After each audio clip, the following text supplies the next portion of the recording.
O potencial hídrico é definido como sendo o potencial químico da água que existe no volume ocupado por 1 mol de água.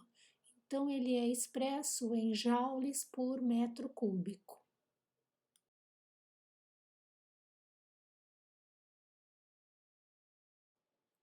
O potencial químico da água representa a quantidade de energia livre presente em 1 mol de água, então ele é expresso em joules por mol.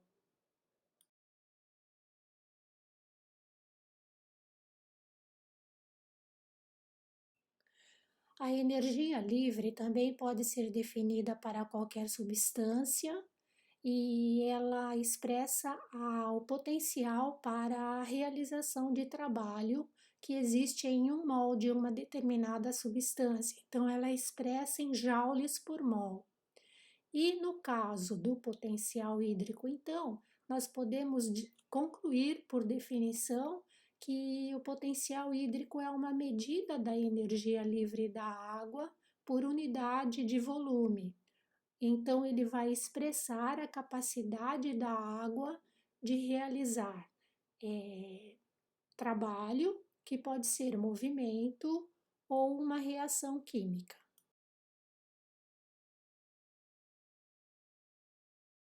Bem, no início do experimento, nós temos no recipiente A 500 moléculas do soluto 1 dissolvidas em 1 litro de água.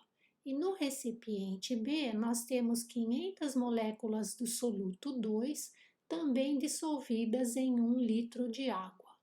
Então, nesse caso, o número de moléculas de água em A também é igual ao número de moléculas de água em B. A maior concentração de soluto 1 do lado A significa agora o maior potencial químico do soluto 1 do lado A. A maior concentração de soluto 2 do lado B também significa um maior potencial químico do soluto 2 no lado B. Já o potencial químico da água do lado A é igual ao potencial químico da água do lado B.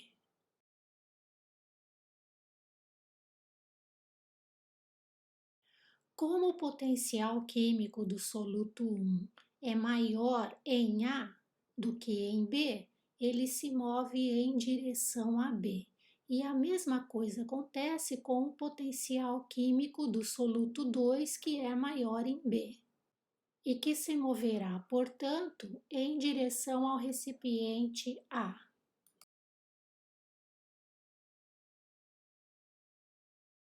Na situação de equilíbrio dinâmico, é possível observar então que o potencial químico do soluto 1 em A se iguala ao potencial químico do soluto 1 em B. E a mesma coisa acontece com o soluto 2. Quando os potenciais químicos do soluto 1 se igualam, o movimento em massa das moléculas para. Isso porque a energia livre das moléculas em ambos os recipientes é igual.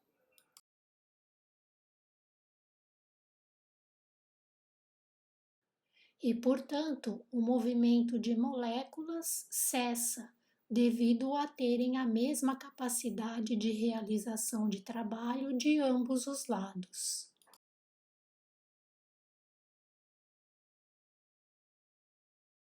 Analisando agora a figura 3.7 do livro Thais Zeiger, que estudamos na aula de difusão, é possível concluir, usando o conceito de energia livre e de potencial químico, que o movimento do soluto vermelho para o lado direito e o movimento do soluto azul para o lado esquerdo foi uma decorrência da diferença de concentração que, por sua vez, impacta na diferença de energia livre e na diferença de potencial químico entre os dois lados do recipiente para cada uma das substâncias.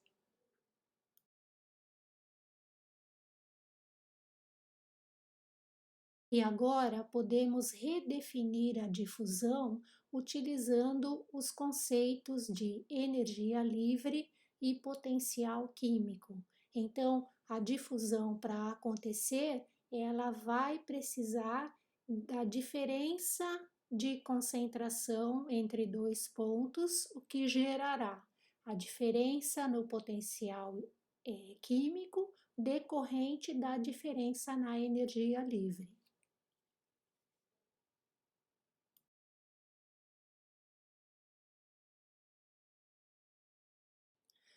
Bem, no nosso exemplo de osmose, nós temos do lado A um recipiente com 500 moléculas de sacarose dissolvidas em 1 litro de água. E no recipiente B, apenas 1 litro de água. E os recipientes são separados por uma membrana semipermeável, que no caso deixa passar a água, mas não deixa passar as moléculas de sacarose. Então, o que vai acontecer? As moléculas de sacarose e de solutos, elas, quando colocadas num solvente, elas interagem, por exemplo, no caso aqui com a água, durante o processo de dissolução da sacarose, as moléculas de água se ligam às moléculas de sacarose através dos polos com cargas elétricas, e isso faz com que elas fiquem impedidas de realizar movimento. Então, vamos imaginar que em 1 litro d'água nós temos 1.000 moléculas de água. Então, como estariam essas moléculas de água no lado B? Elas estariam completamente livres para realizar movimento, com a máxima energia livre e o máximo potencial químico. E no recipiente A, parte dessas 1.000 moléculas de água estão ligadas às moléculas de sacarose.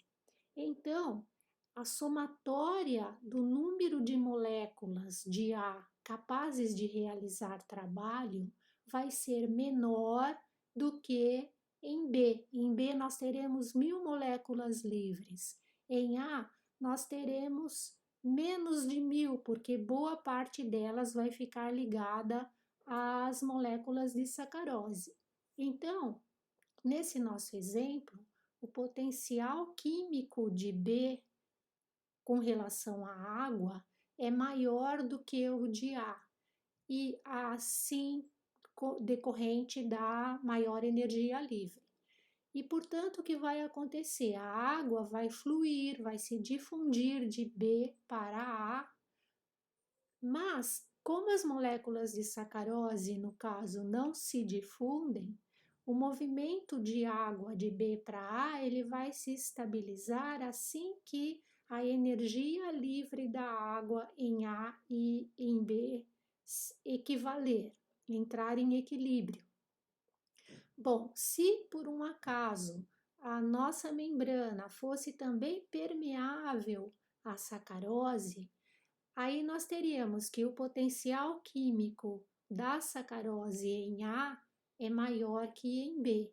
E, portanto, se não houvesse essa membrana semipermeável ou se ela permitissem a passagem de sacarose, então as moléculas de sacarose de A se difundiriam para B até que as concentrações se igualassem. Então, o potencial químico da sacarose em A é maior do que em B. Então, a sacarose se difundiria de A para B.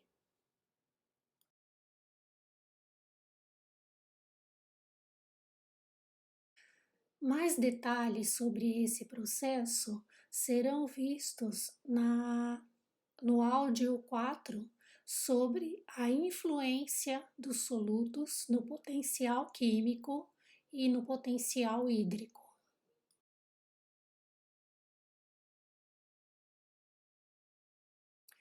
Veja a explicação detalhada sobre esse processo no áudio 4.